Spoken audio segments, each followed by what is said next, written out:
Slice of life is a genre that some would consider boring. Basically, a story that just took moments out of the characters' lives and put slices of it into the show. There is no drama, no action, just a typical, usual, boring, everyday life. And I can't deny that. Even as a slice of life enjoyer, I cannot present slice of life as anything more than that. Or can I? Whenever I talk with people unfamiliar with the genre, typically the most concern is how the show is slow. The pacing is basically non-existent. This led to a lot of people thinking that there is also no plot. True and false. There are shows called Iyashikei, a subgenre of slice of life where the main selling point is just chill, cool, lovely stories that will make you go. Aww. And nothing more. This is what people are confusing with the main genre, slice of life, where it can range more into comedy, drama, yes I lied, a little bit of action, or any genre combination you can think of. In the case of Iyashikei, what people are presuming is true. It has no plot, no overarching story, thus also very slow, since there is nowhere for it to go. I cannot really cover up for this subgenre, even as a slice of life lover. Like, yes, I watch Iyashikei as well, but almost if not all of the shows that I watch, when I try to remember again, the only thing that comes to my mind is, damn, that show is good. But what is it about again? And that's why I cannot recommend this anime to the people around me. It doesn't help that this subgenre seemingly also pops up at least one show every season like some kind of goddamn dog water isekai. Except it's not dog water, it's just meh most of the times. And it's not isekai, it's just set in a normal world. Anyway, it's a genre that you have to be in the right mindset to enjoy or else you won't be able to. Contrary to that, slice of life is a lot more open to variation, and yes, there are some that aren't that good, but at the same time, the amount of variation it has can appeal to a lot of different people. Comedy, Nichijou. Drama, Kimi Uso. Action, I don't know if this counts, but Kyokai no Kanata and Yu Yu Yu comes to mind. Which is weird, the poster shows a Mahou Shoujo type of anime, but trust me, it starts off as a slice of life and is actually good. And I'm sure some of you who also dabble in slice of life would have your own examples because there are many. And with that variation comes also the falsity of the argument of the plot's non-existence in slice of life. The idea that people get from slice of life is that there are no goals. There is nothing to wait for. There is no big bad waiting to be defeated at the end of the show. While I can easily counter this point by a variation of the genre with action or drama, I think it would be more fun to see what slice of life has to offer from the base of comedy and its subgenre that I've been shitting on, Iyashikei. And it would be even better if the two got melded together. Sometimes foreshadowing is relatively obvious. I think it's pretty obvious what they are offering here. Okay, just kidding. Comedy is probably one of my favorite genres as a standalone and also variation of slice of life, because it just doesn't feel boring at all. I'm talking about Hinamatsuri, Nichijou, Saiki Kusuo, dan Shikokose. The idea here is to offer slices of life in the most absurd way possible. Imagine if Iyashikei would tell a relaxing story of girls having lunch. Comedy would immediately turn that into an action-adventure high-effort scene with slow motion and the idea of taking parts of life that we are very familiar with and turning them into something that we can laugh at, even when it is absurd, is even something that is also part of our lives. Consider hanging out with your friends, talking random things, and go further beyond to the point where the conversation turns wildly to the other spectrum. Coupled with a can of beer, and that's basically what comedy slice of life feels like.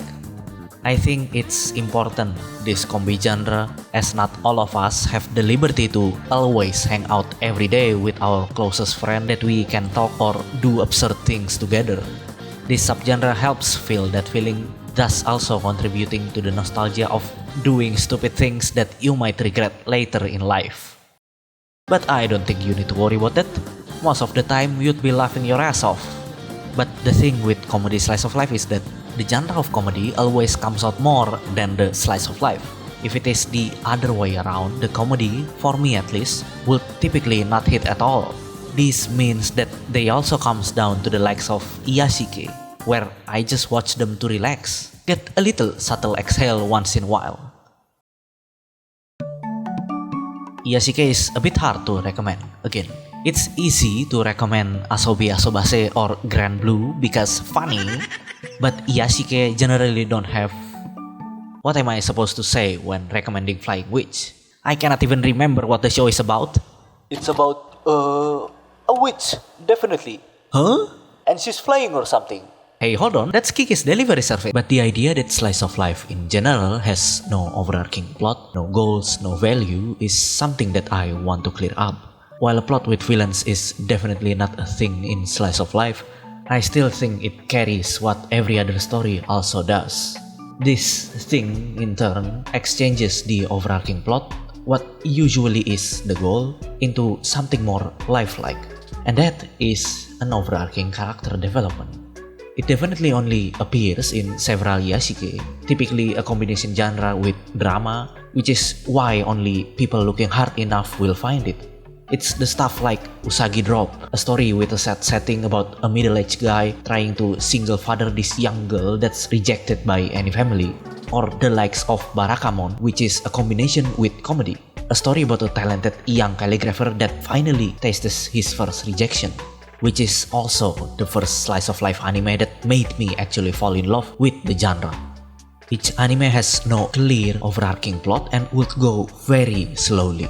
Sometimes the happenings in the episode would just be the characters idling, relaxing, or doing this stuff that we typically do in life. But just in several pieces, it would drop exactly flags that question their ideas, which in the end always fills me with more than just a feeling of relaxation and calmness. And I think this is where the genre actually shines. The meaning of slice of life is literally bits and pieces of the happenings in life. Life most of the time is boring, but there are just some points in life where ripples are starting to form. Slice of life that applies this actually feels a lot more realistic. It recognizes those chapters in life, chapters that will make you feel conflicted, angry, or sad. And these chapters wouldn't be able to be translated to another genre because the message of the story and the genre of slice of life is always connected with one another. The genre of slice of life is at its best when it's not just slices of daily life. The genre shines more when it tells a story that are slices of a whole life, with its own ups and downs. The genre teaches me that life always comes with such things, that it would have its best and it would have its worst. But they are all always part of a larger story called life. And just like life, it would always be followed by the calmness of time that would wash it away. This is supposed to be the part where I end the video, and I should, but I really want to talk about Barakamon, especially since I came up with this idea after I listened to the opening again a few days ago. So if you don't like spoilers, this is where we say our goodbyes. Don't forget to leave a like, sub, and comment. Are they gone? We cool? Okay.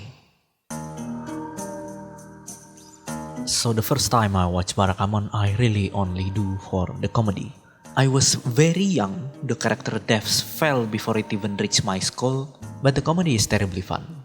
So the story, like I've said, is about Handa Seishu, a young and talented calligrapher that always got awards whenever he competes. This changes one day when he met with someone who criticizes his work, saying that his stuff has no character or something.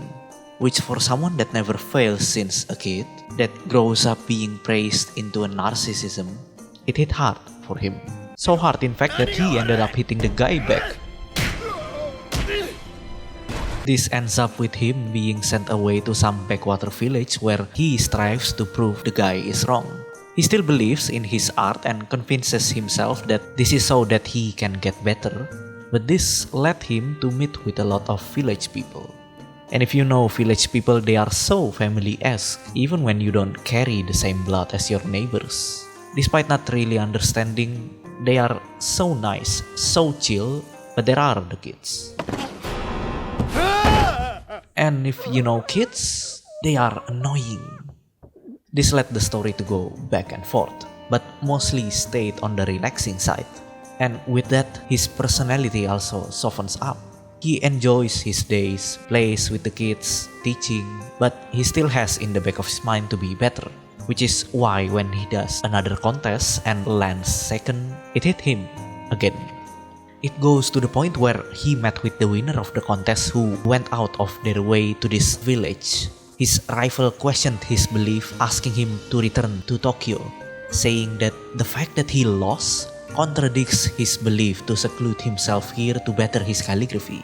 But that is why this anime is a slice of life. At the moment when he starts losing it, he saw the kids playing around nonchalantly. He finally realizes what he was searching for. It wasn't just the calligraphy, it was himself. He denied the offer and returned to his mundane doings.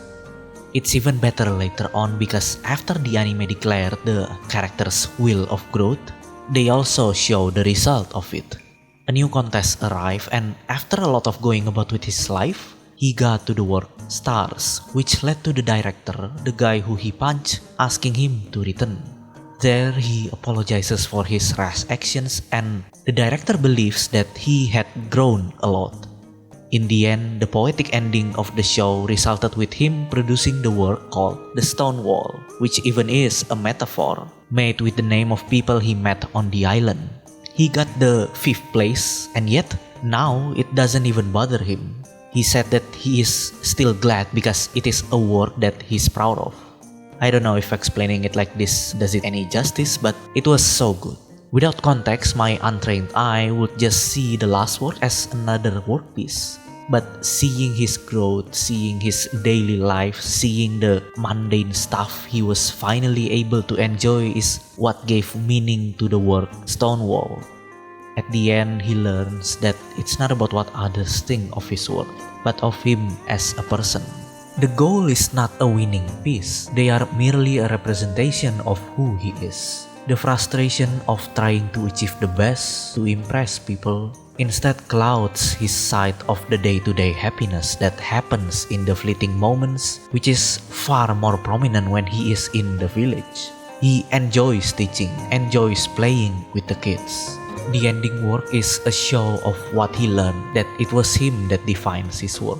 And what defines him is the people he met, the experiences of his life, the daily of a mundane life, trying to work out a broken bath, trying to work out a rotary phone, or even fishing.